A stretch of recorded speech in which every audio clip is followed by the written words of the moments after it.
ভালোবাসো কিন্তু নিজেকে রক্ষা করো, কারণ পৃথিবীর চেয়ে নাজুক মানুষের মন। আল্লাহ রসুল সাল্লাহ সাল্লাম বলেন, তুমি মানুষের সাথে সৎ ব্যবহার করবে, কিন্তু অন্তর কিছুটা সতর্ক রাখবে। আল্লাহ রসুল সাল্লাহ সাল্লাম এই কথা বলার কারণ হচ্ছে, মানুষ যখন অতিমাত্রায় কারোর সাথে বন্ধুত্ব করে তখন তার ব্যাপারে সে প্রাণ খুলেই সবকিছু তাকে বলে থাকে, যাতে করে তার প্রাণের মানুষটি তাকে পুরোপুরিভাবে চিনতে পারে। কিন্তু মানুষের মন অচেনা সাগরের মতো। আজ সে তীরের ভিড়ে আছে, কাল হয়তো জোয়ারে ভেসে যায়। হয়তো একদিন সেই চেনা মানুষটি অচেনা শত্রু হয়ে দাঁড়ায়। ভুলে যাবে সব ভালোবাসা, কেবল ক্ষতিই চিনবে।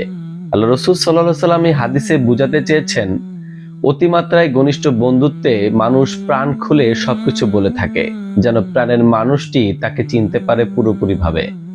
কিন্তু মানুষের মন অচেনা সাগরের মতো। আজ যে তীরে ভিড়ে আছে, কাল হয়তো জোয়ারে ভেসে যেতে পারে। হয়তো একদিন সেই চেনা মানুষটি অচেনা শত্রুতে পরিণত হতে পারে। ভুলে যাবে সব ভালোবাসা, কেবল ক্ষতিই চিনবে। তাই সম্পর্ক রাখো কিছুটা দূরত্বের রেশ, যাতে আঘাত পেলে অন্তত ডুবে না যাও নিজের বিশ্বাসে।